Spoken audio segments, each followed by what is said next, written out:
Moments ago, Will Fuller, the Texans wide receiver, announced on Instagram that he is being suspended 6 games for violating the NFL's PED policy. And the suspension extends into next season as well. Will Fuller's 2020 season is over, and he's also going to miss a game in 2021, which could be for the Houston Texans or more likely for someone else. And welcome to another episode of the Turn Up For What podcast, talking your Houston Texans straight from the Great British Isles. Just a quick express edition this week. I just want to talk a bit about PEDs and the 2 players that this team has lost. I think first and foremost, the 2 players are the best at their position at wide receiver and cornerback with Bradley Roby.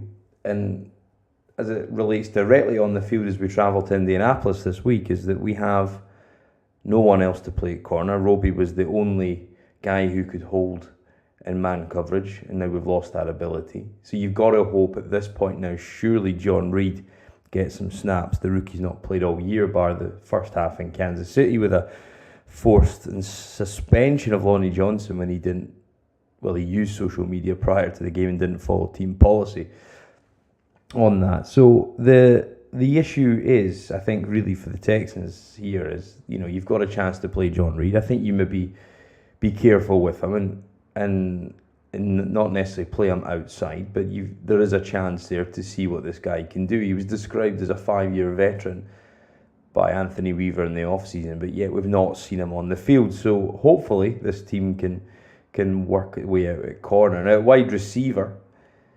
the position group change in a matter of weeks is dramatic when you think of Randall Cobb's on IR when he hurt his toe on that touchdown against New England, so he will not be back maybe for the next Colts game, but he's out. And then Kenny Stills is gone, and I think, you know, I talked about that with Mike Meltzer a couple of weeks ago, the theory that Kenny's head wasn't in it. I thought it was clear from the sidelines that he didn't want to be there, the way he was kind of walking around with a baseball cap. You know, the body language, the facial expressions of players that are injured are one of disappointment because they want to be out there in the field, and that was clear. Kenny didn't want to do that. He didn't want to be here. And Aaron Wilson, Houston Chronicle, was quoted on their podcast saying that he didn't want to be here despite or inclusive of the fact he wasn't getting any snaps. He still didn't want to be here, and that wasn't the main driving issue. And I don't think he wanted to be here all year, and I think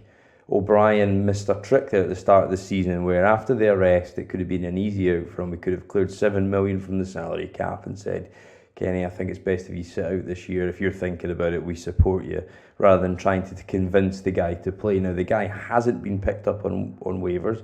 We do not save that $2 million that was still out, and now we're short of a wide receiver. So therefore, we only have Brandon Cooks at the minute, seconded by Kiki QT, who's not played a lot of ball, but you can play. And then perhaps your third wide receiver, I don't even think about Isaiah Coulter at this stage because he wasn't even active on Thanksgiving. Stephen Mitchell was. So there's a thought that Stephen Mitchell, who didn't play a lot of snaps and famously came in for Stills injured in the London game, tripped and fell when it was just a floated pass for a sure touchdown to go and take the lead against Jacksonville in the first half. So, you know, there's not a huge amount of on-field positivity to come out this, nor would you expect it to be when you lose 2 of your best players. However, people will blame the players, Roby and Fuller, for being caught for PEDs, and that is right. The NFL Players Association has, you know, stickers up and posters up in the locker room to say, you know, you are ultimately responsible for what you put in your body. And that's right, the ultimate responsibility does lie on the players. Whereas the issue for me is when if it was one player, then fine. When it's 2 players, I think that then sheds some light back onto the organisation, the football operations department.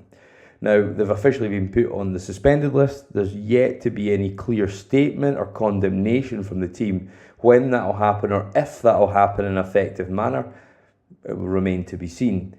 You know, whether the players will come out and make comment on it, you know, we'll, Deshaun Watson say, I'm disappointed by the fact I've lost, my best receiver.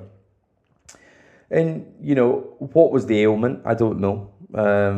We'll see. There was no clear indication of what that was. Both guys suffered soft tissue injuries last year.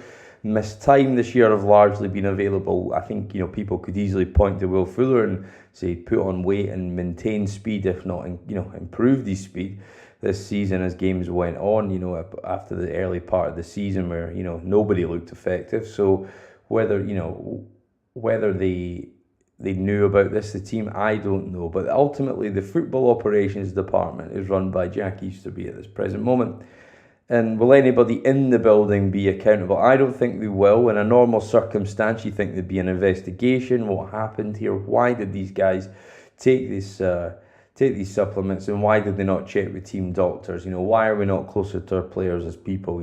And so I think that's born out of the hard love coaching that O'Brien put in, and I think there's still an element of that in the building because it's still the same coaching staff. But I think these are 20-something millionaires, and they do need a bit of guidance. And I'm not trying to absolve them in any way, but I think if it was, if this team was run impeccably in all aspects, then you could say, yeah, it must have been a blip on the radar. These two guys have gone off-piste, taken something from said doctor, off whatever highway, and it's helped them avoid soft tissue injuries. Now, the problem is for these guys, if they are to be caught again with this, it's a 17 game suspension. I think you've got two very different interesting facets with both players' contract. Roby's guaranteed money is now void, so will he be back next season? It certainly gives next year's coaching staff a way to get out of that contract if they want to move on and try and upgrade that position that we've struggled with for so long. It would seem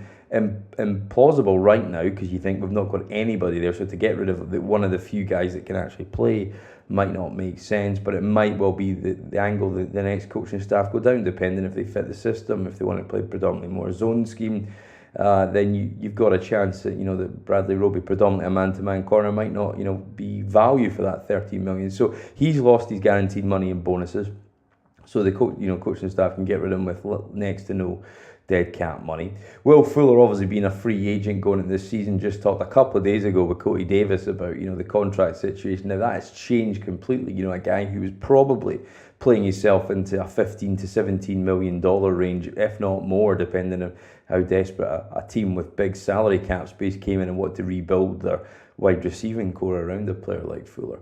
So he has potentially lost himself in earnings. And for next season, he's already lost himself $3 million out of the fifth-year option. So a bad move, financially for Will, and he'll regret that. You saw an outpour of emotion and support from his teammates. So will those, was it a genuine mistake? It could possibly have been, but ultimately, it's put him in a bad spot when he was having a great year. And it takes a lot of momentum off the field. Now, longer term, does Deshaun want him back? Will other teams take a chance on him? It might limit his market out with the building. So the Texans have got a chance to maybe get him from a Robbie Anderson-esque deal in the 10 to 12, $13 million mark per annum. On perhaps a limited deal, but with plenty of clauses of future PEDs. Because if he's out, he's no use to the team. So he's a risk for anybody. He's probably least of a risk for the Texans. So you'd like to see him back. And it'll be interesting to see how the new coaching staff take on Roby. But certainly a disappointing day for the Texans in terms of the PEDs. Now, I think that the bigger question for the upcoming games is how does that impact Deshaun and the further strain that puts on Watson when you take his best receiver out. If you look at the numbers and the analytics, Fuller isn't really replaceable in this scheme because there's nobody quite does the role that he is asking to do. So do they then put Brandon Cooks on the perimeter and ask him to play the Fuller role and stretch the field, and then are they able to bring in somebody else to go and take that underneath stuff and sit down in the zones and lots of crossers and the kind of role that he's played, and then be the secondary deep threat? If they can do that, Stevie Mitchell has got speed. Isaiah Cooler could be that guy, but I think, as I said earlier, I think he'll be fourth. He'll likely be fourth on this depth chart. So the Texans need to find a way to get their tight ends involved, to change the offense, to finally force perhaps Tim Kelly to use the running backs in the passing game, both of what Duke and David excel at. So hopefully there is a change in the offense again, but it will have to ask to be evolved. It will have to ask to improve itself mid-season again, which is not easy. And the biggest frustration for most is just when the last 2 wins seemed like there was momentum building in Texans' favour, this happens and we're back at square one. So more challenges for the off-season, making that rebuild, a readjustment of this roster to make it competitive again in 21. Just got that a little bit more difficult this week. But thanks again for listening. Please check out and download, share and review the podcast online, and we'll hopefully speak to you with a Colts win next week.